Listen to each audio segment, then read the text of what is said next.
Have you ever wondered when eating stopped feeling sacred? When did a meal stop being a moment of peace and start feeling like another task to survive the day? You wake up, grab coffee, rush out the door, eat lunch between emails, and by dinner you're too tired to taste anything at all.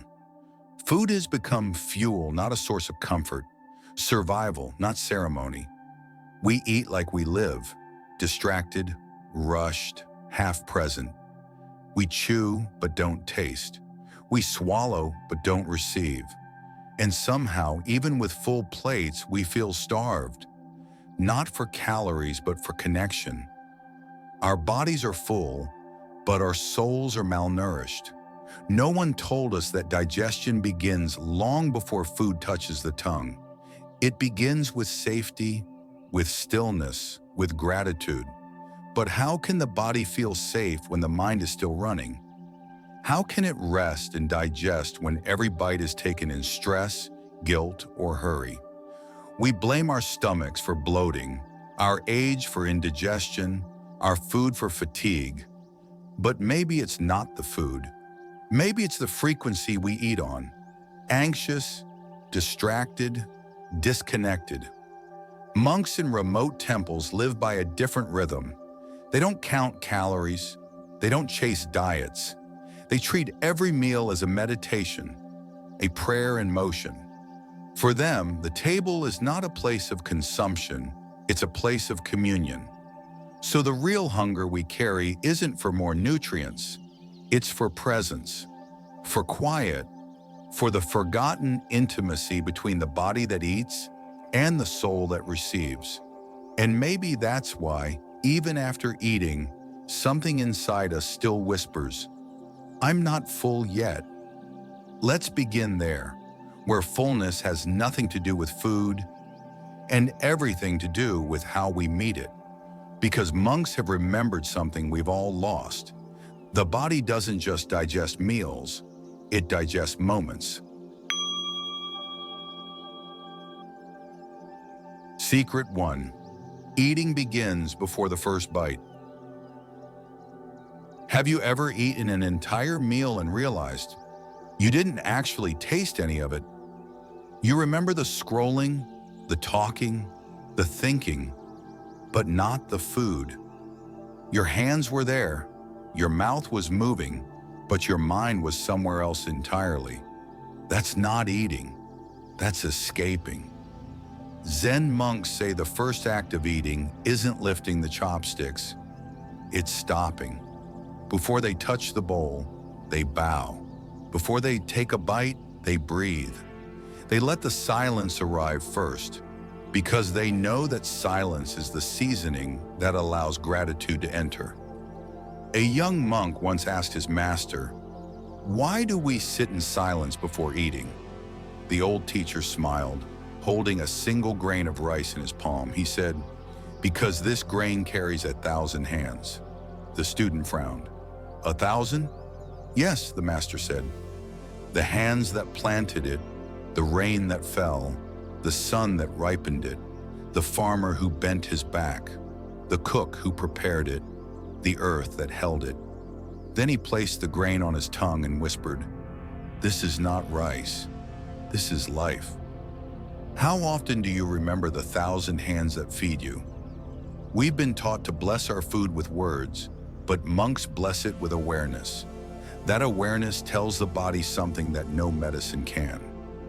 You are safe now, and safety, not supplements, is where healing begins. You see, when you eat in stress, rushing, worrying, multitasking, your body doesn't know it's mealtime. It thinks it's under attack. Your brain signals danger, and your body shuts down digestion to prepare for battle. Blood leaves your stomach and runs to your limbs. Your food sits heavily. Your heart races. You call it indigestion, but your body calls it confusion. Your stomach isn't slow. Your life is too fast. The monks never rush the first bite because they know that every breath before it is an instruction to the body. Every exhale says, "It's safe to receive now." The moment you breathe slowly, your parasympathetic nervous system, the body's healing mode, switches on. That's when digestion begins. That's when life begins. There's an old Zen parable of a monk named Hakuin. During a famine, people brought him a single bowl of rice each day. He never complained, never asked for more. One night, a student asked him, "Master, doesn't it bother you to eat the same thing every day?" Hakuin looked up from his bowl, smiled gently, and said, "Every grain tastes different when your mind is quiet." The student didn't understand until years later, when he finally ate a simple meal in silence and felt tears fall into the bowl. That's when he realized he had never truly eaten before. Maybe your body isn't starving for nutrients. Maybe it's starving for peace. We live in a culture obsessed with what's on the plate: organic, gluten-free, low-carb, high-protein. But monks care about something deeper: the energy you bring to the table. They believe your state of mind is the first ingredient in every meal. If you eat with frustration, you feed your tension. If you eat with gratitude, you feed your life force. The food itself is neutral. It's your presence that makes it healing or harmful. So maybe you don't need a new diet. Maybe you need a new dialogue between your body, your breath, and your bowl. Try this tonight. Before you eat, don't reach for your phone. Don't reach for conversation. Just sit. Look at your food as if you were seeing it for the first time. Notice its color, its texture, its warmth. Then breathe once, slowly, deeply. Whisper in your heart, "Thank you." Then take your first bite. You'll be shocked at what happens next. Your shoulders drop. Your jaw softens. You begin to taste again. Not just the food, but life itself. The taste you've been missing isn't in the food. It's in the stillness before it. So maybe, just maybe, digestion doesn't begin in the stomach at all. It begins in the moment you remember to pause. Because when you pause, you invite your body home. And when your body feels home, it finally remembers how to heal. But awareness is only the beginning. Knowing when to pause is one thing. Knowing how to move within that pause is another. Because monks don't just eat mindfully, they move mindfully. And the next secret to digestion lies not in what they eat, but in the graceful rhythm of how they move while eating. Secret 2. Slowness is the hidden medicine. When was the last time you truly chewed your food? Not just swallowed it to move on with the day, but really let it exist in your mouth, felt its warmth, its texture, its quiet invitation to be noticed. We live in a culture that confuses speed with efficiency. We rush through breakfast to get to work, through lunch to get back to work, and through dinner because we're too exhausted to stay awake. We finish a meal before the body even realizes it has begun. And then we wonder why our stomach feels tight, our hearts restless, our sleep uneasy. You're not tired because you eat too much. You're tired because you eat too fast. Zen monks eat slowly, not to appear holy, but to stay human. They chew until the food becomes part of their breath, until each grain dissolves with ease. In that slowness, something remarkable happens.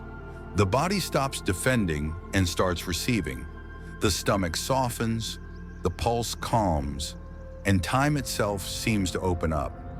Once, a monk named Ryokan was seen eating a single bowl of rice for nearly 40 minutes. A traveler, impatient and curious, asked, "Why so slow? Isn't that a waste of time?" Ryokan smiled and said, "Time is not leaving me. I am the one chasing it. When I eat slowly, time waits.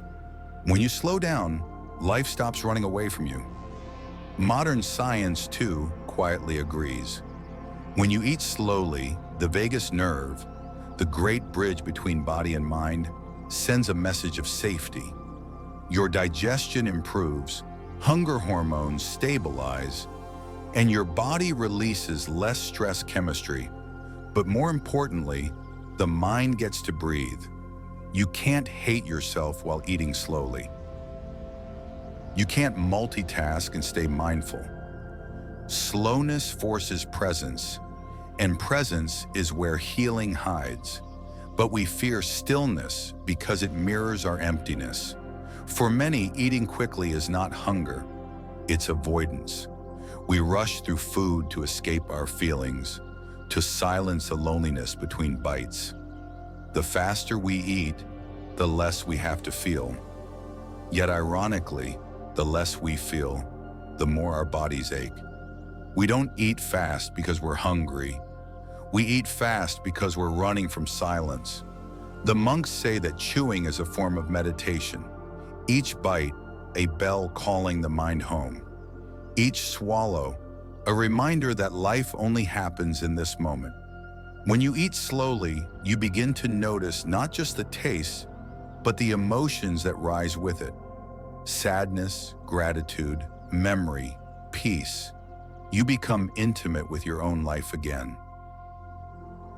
There's a Zen story about a master who told his students, "When you eat, eat. When you walk, walk." One young monk asked, "But master, isn't that too simple?" The old man laughed softly. "Yes, that's why almost no one does it. Because simplicity terrifies us. It leaves nowhere to hide. When you eat slowly, the truth shows up. The pain you've swallowed for years, the exhaustion you've ignored, the beauty you forgot to taste, and slowly, bite by bite, you digest not just your food, but your life. Slowness is not the absence of speed, it's the presence of peace. So tonight, instead of counting calories, count breaths. Put down the fork between bites. Close your eyes and feel the warmth move through you. Taste how rice carries sunlight. Taste how soup carries comfort. Let the food teach you what patience feels like. Because slowness doesn't just heal the gut, it heals the timeline of your life. It stretches the moment long enough for gratitude to enter. And when gratitude sits at your table, even a humble bowl of rice becomes a feast. Fast food fills the stomach. Slow eating fills the soul. Slowness is the forgotten medicine, free, ancient, and waiting on every plate. But monks know there's one more ingredient that transforms a meal from nourishment into healing. It's not about what they eat or how slowly they chew. It's about what happens inside their mind while they eat. And that is the next secret. Secret 3. The mind seasoning every meal. Have you ever noticed how food tastes different depending on your mood? The same soup feels comforting one day and heavy the next. It's not the recipe that changed, it's you. Your thoughts are the invisible ingredients in every bite you take. They season your chemistry more powerfully than salt or sugar ever could. Zen monks call this the mind's flavoring. Modern science calls it the gut-brain connection. But really, it's simple. What you think while you eat becomes part of your body. You're not just what you eat, you're what you believe while eating. An old Zen master is saying, if you chew anger, it turns to poison. If you chew gratitude, it turns to light. When you eat in stress, checking your phone, replaying worries, feeling guilt, your body believes you're in danger. Digestion shuts down. Nutrients aren't absorbed. The body says, now's not the time to heal, we're at war. But when you eat in calm, your system opens. Every cell exhales. It's not magic, it's biology. Your nervous system can't digest and defend at the same time. Once, a traveler visited a small Zen monastery in Japan. He was starving after a long journey and grew frustrated when the monks prayed for several minutes before serving their meal. Finally, when he could no longer hold back, he blurted out, "Why do you waste time with words when food is getting cold?" The head monk smiled and said, "Because if the mind is hot, even cold food burns the stomach. The temperature that ruins your digestion isn't in the soup, it's in your thoughts." We underestimate how much emotion the body digests with our food. Guilt, shame, and anxiety are like invisible toxins. You can eat the cleanest diet in the world, but if your mind is polluted with self-criticism, it won't matter. The body listens not to the food, but to the feeling that accompanies it. Two people can eat the same meal, one in gratitude, one in regret, and experience two entirely different outcomes. One's stomach relaxes and absorbs nourishment. The other contracts and rejects it. Same soup, same spoon, different chemistry. In Buddhism, there's a beautiful practice called oryoki, the just enough meal. Monks eat in silence, using precise, graceful movements. Before lifting the bowl, they whisper a short reflection. This food is the gift of the whole universe, the earth, the sky, and all living beings. They don't say this to please a god. They say it to remind their minds to stop fighting the moment. Because a calm mind digests everything, food, pain, even sorrow, more gently. You don't bless food to make it holy. You bless food to remember that you are. Think of your thoughts as invisible spices. Fear makes the body acidic. Peace balances the pH. Gratitude releases enzymes that heal tissue. Shame triggers cortisol that shuts the gut. Your kitchen might be spotless, but if your thoughts are toxic, you're still feeding on poison. There's a story of a monk who once served a guest bitter tea. The guest winced at the taste. The monk smiled and said, "That bitterness is not from the leaves. It's from your impatience." The guest laughed, but later, as he sat quietly, the same tea tasted sweet. The tea hadn't changed. The drinker had. When your mind softens, even bitterness becomes sweet. So before your next meal, ask yourself, what emotion am I serving today? If it's guilt, forgive yourself. If it's worry, breathe first. If it's anger, let the food wait. Your body will thank you later. Maybe that's the real secret monks have kept for centuries. Healing doesn't come from food alone. It comes from the mind that meets the food. Because the stomach digests what you eat, but the soul digests how you think. Bless the meal, not for the food's sake, but for your own nervous system. And when the mind finally quiets, something miraculous happens.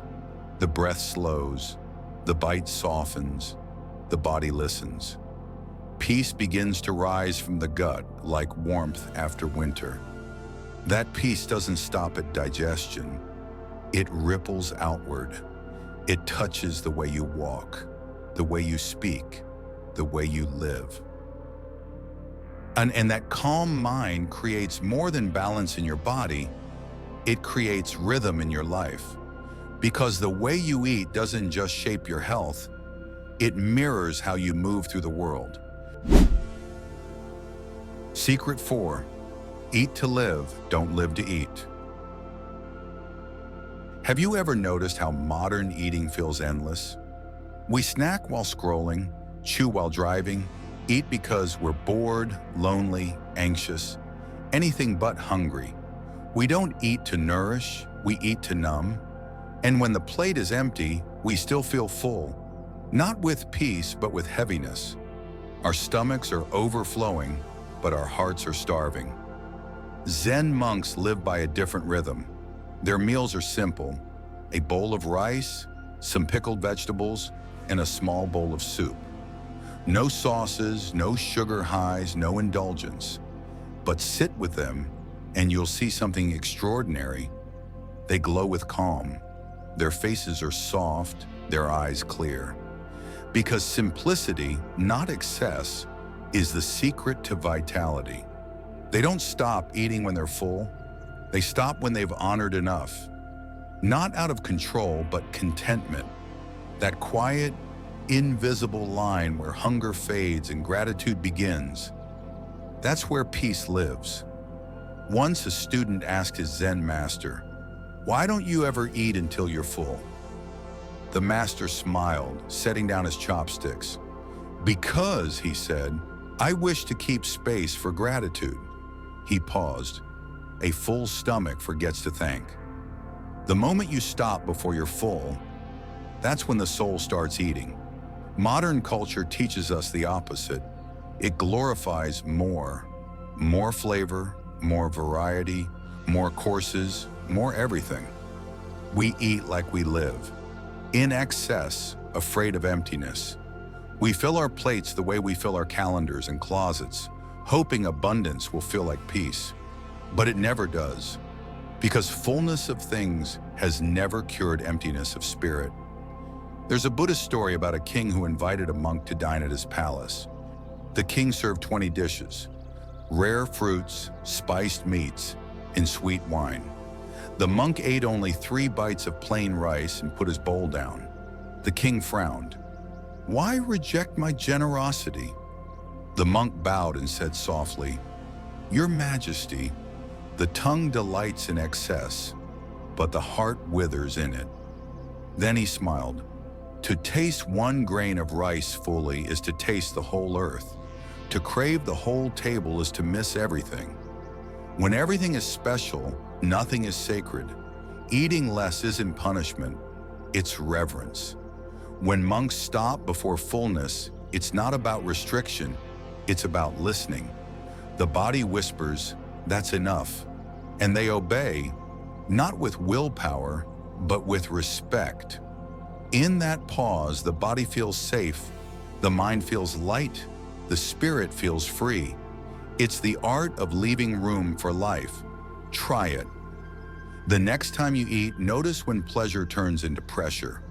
That small shift, when the next bite feels more like a habit than hunger, that's your body's wisdom speaking. You don't have to clear the plate to honor the meal. Sometimes the most sacred act is setting the spoon down and whispering, "Thank you, that's enough." Peace doesn't come from the next bite. It comes from the one you didn't take. In Zen, simplicity isn't poverty, it's freedom. When your meals are uncluttered, your mind follows. When your stomach is content, your soul stops grasping. Simplicity nourishes more deeply than indulgence ever can, because it reconnects you to sufficiency, that lost feeling of "I have enough." The Buddha once said, "To be content with little is the greatest wealth." He wasn't telling you to starve. He was showing you how to stop starving for more, because excess doesn't just bloat the body, it drowns the heart. So tonight, as you eat, ask yourself gently, am I feeding my hunger or my emptiness? And when you feel that moment of quiet satisfaction arise, stop, smile, breathe. That's the true dessert, the sweetness of enough. Simplicity fills what excess empties. And once you've tasted that kind of peace, you realize the meal isn't over when the food is gone. It's over when gratitude begins. Every meal is a reflection of the way you live. If you eat in a hurry, life will always feel 1 step ahead of you. If you eat with guilt, every pleasure tastes like punishment. But if you eat with grace, with a quiet thank you before the first bite, suddenly, life itself becomes easier to digest. You don't need a temple to find peace. Sometimes it's already waiting in your kitchen. The way you eat is the way you breathe, the way you love, the way you exist in this moment. Monks have known this for centuries. The table is not just a food place, it's a place for awakening. When you pause before eating, when you taste instead of consuming, when you let silence fill the space between bites, you begin to remember that eating is not a habit. It's a sacred dialogue between the earth and your body. And in that small, quiet act, you find what the modern world keeps chasing: calm.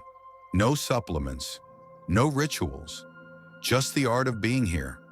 The next bite could be your first true moment of peace today. So tonight, before you eat, try this simple practice. Put down your phone, close your eyes, take one deep breath, in gratitude, not greed. Whisper, "Thank you." Then taste, slowly, as if you were feeding your soul. Notice how your shoulders drop. Notice how your mind quiets. Notice how the world feels just a little less heavy. Because when you eat like a monk, you don't just feed your body, you feed your peace, you feed your patience, you feed your life. If this message spoke to something inside you, that tired part of you craving stillness, not noise, then stay.